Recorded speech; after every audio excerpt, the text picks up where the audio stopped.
निजीकरण आज के समय का एक महत्वपूर्ण मुद्दा। भारत की आर्थिक स्थिति से आप सभी लोग परिचित हैं कि कितनी बदहाल स्थिति में है भारत। आर्थिक मोर्चे पर भारत सरकार की नाकामी जग जाहिर है। बेरोजगारी का आलम है, अपने उच्चतम पर चल रहा है। हर क्षेत्र में आर्थिक मंदी का दौर है। ऐसे समय में लगातार भारत सरकार निजीकरण करती चली जा रही है। जो सार्वजनिक संपत्तियां हैं, पीएसयूज हैं, रेलवे हैं, बीपीसीएल हैं, एयर इंडिया है, हर क्षेत्र में जिस भी क्षेत्र का आप नाम लीजिए, प्राइवेटाइजेशन लगातार बढ़ता चला जा रहा है। भारत सरकार सार्वजनिक संपत्तियों को बेचने पर तुली हुई है। एलआईसी जैसी बड़ी संस्था को भी डिस्टर्ब करने का प्रयास किया जा रहा है। जो निजी बैंकों को राष्ट्रीयकृत करके सार्वजनिक बैंक बनाए गए ताकि आम जनता का हित सुनिश्चित हो और देश की जो आम जनता है उनका हित सुनिश्चित हो, देश विकास के पथ पर आगे बढ़ सके। आज उन सभी सार्वजनिक संपत्तियों को एक एक करके बेचा जा रहा है और लगातार तेजी से बेचा जा रहा है। आर्थिक मोर्चे पर विफल होने के बावजूद जिस तरीके से सार्वजनिक संपत्तियों को बेच करके पैसे कलेक्ट किए जा रहे हैं, ऐसी स्थिति में महत्वपूर्ण प्रश्न यही आता है कि क्या निजीकरण एकमात्र उपाय है? क्या निजीकरण की जो स्पीड है, जो गति है, वो सही है? इन सब मुद्दों पर हम बात करने के लिए आप सबसे बैठे हैं। भारत जब 1947 में आज़ाद हुआ, संविधान लागू हुआ, उस समय जो दौर था तो आर्थिक चिंतकों के मन में, राष्ट्र निर्माताओं के मन में एक महत्वपूर्ण प्रश्न था कि एक तरफ समाजवाद था, उसकी विचारधारा थी, एक तरफ पूंजीवादी विचारधारा थी। समाजवादी विचारधारा की कुछ खासियत थी, पूंजीवाद विचारधारा की कुछ खासियत थी, लेकिन देश की जो परिस्थितियां थीं तत्कालीन, उन स्थितियों को दृष्टिगत रखते हुए यहाँ के नीति निर्माताओं ने मिश्रित अर्थव्यवस्था संभाली। मिश्रित अर्थव्यवस्था की राह पर चलने का फैसला लिया, जिसमें समाजवाद का पुट, समाजवाद की खासियत और कुछ पूंजीवाद का अंश, दोनों का समावेश था। और समाजवाद का मतलब ही आप जानते हैं कि संपत्तियों का वितरण आम आदमी तक हो। इससे पहले की जो विचारधारा थी साम्यवादी, वो एक आदर्शवादी विचारधारा थी जिस पर थे कि समाज का मालिकाना हक हो राष्ट्र की संपत्तियों पर। केवल कुछ मुट्ठी भर लोगों के नियंत्रण आर्थिक संसाधनों पर या विभिन्न संसाधनों पर न रहे। लेकिन वर्तमान जो हालात है उसमें आप देख रहे हैं कि भारत सरकार लगातार मिश्रित अर्थव्यवस्था को किनारे करते हुए निजीकरण को बढ़ावा दे रही है।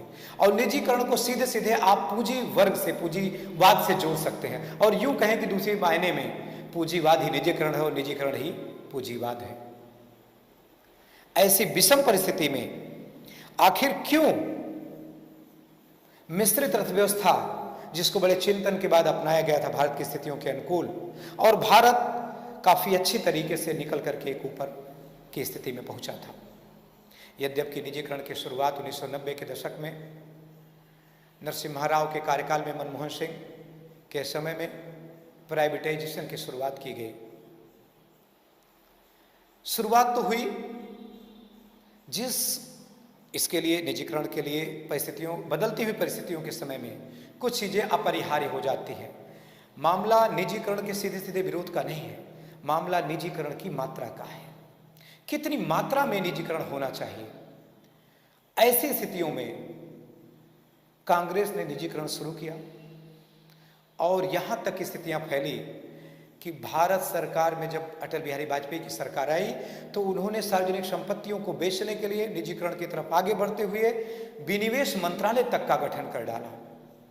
यद्यपि आज विनिवेश मंत्रालय नहीं है, फिर भी वर्तमान हालात में जबकि ये हुआ था कि सबका साथ सबका विकास करेंगे, आम जनता के हितों को सुनिश्चित करेंगे, इन चीज़ों को देखने के बजाय जो लाल फीताशाही थी, जो ब्यूरोक्रेसी की चीज़ें थी, इन सब चीज़ों को दरकिनार करते हुए, इन सब चीज़ों का निराकरण करते हुए, जो कंपनियां, महारत्न कंपनियां आज भी पहले नवरत्न थी, आज महारत्न कंपनियां थी, उनका भी निजीकरण किया जा रहा, उनको भी बेचा जा रहा और औने पौने में दाम में बेचा जा रहा है।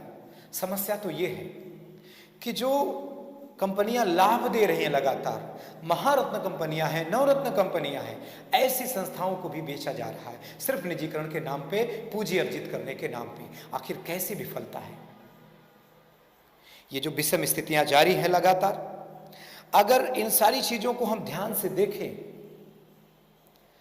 तो निजीकरण का जो ये पूंजीवाद का जो खेल है वो किस तरीके से आम जनमानस को, देश की जनता के हितों के खिलाफ है, इस पर हमें गौर से चिंतन करना पड़ेगा। दोस्तों, अगर मैं एक बात कहूं कि ये जो निजीकरण है, ये जो पूंजीवाद है, इसमें मैंने मूल तत्व कहा कि निजीकरण की मात्रा क्या हो, समाजवाद की व्यवस्था क्या हो, समाजवादी तत्व कितने होने चाहिए, सरकारी संस्थाओं की चीजें कितनी होनी चाहिए और निजी चीजें कितनी होनी चाहिए, मात्रा का मायने है, मात्रा ही महत्वपूर्ण है।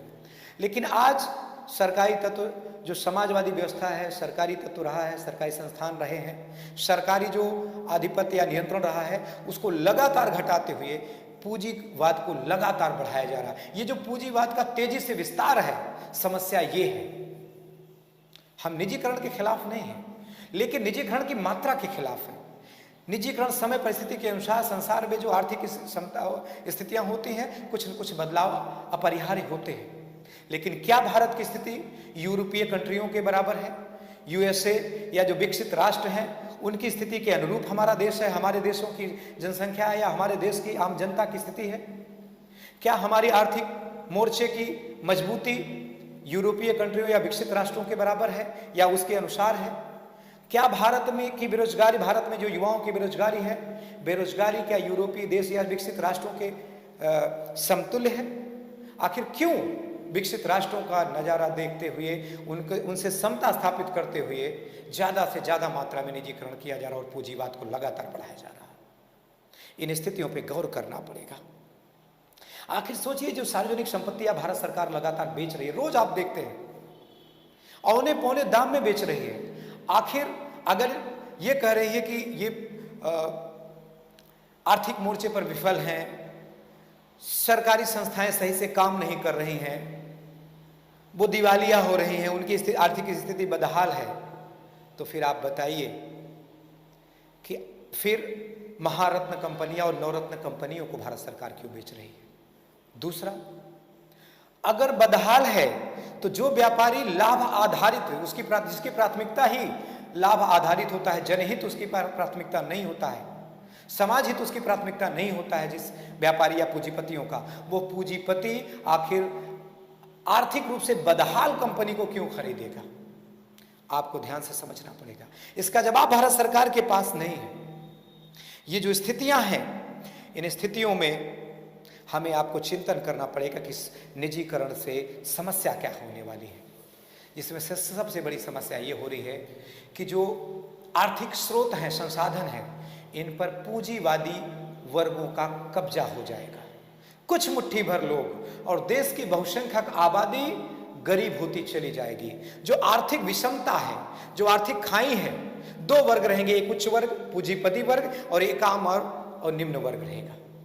कमजोर, गरीब, वंचित वर्ग और भी ज्यादा कमजोर और वंचित होता चला जाएगा, गरीब होता चला जाएगा।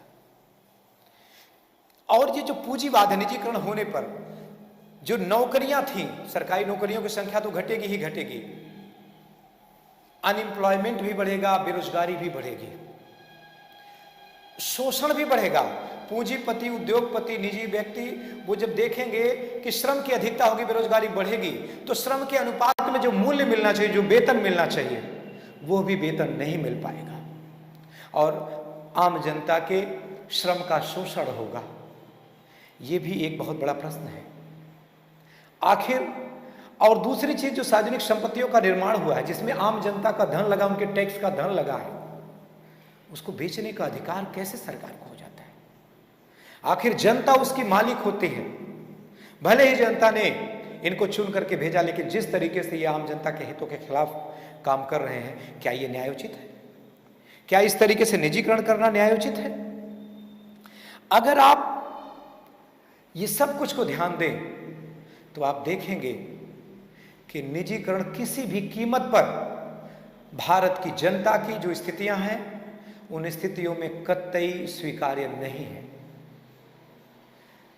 बेतहाशा बढ़ चुकी बेरोजगारी, अभी लॉकडाउन की स्थिति में करोड़ों नौकरियां चली गई, आज भी स्थिति डामाडोल है, किसी भी क्षेत्र में विकास दर सही से नहीं चल रहा, हर क्षेत्र में गिरावट है।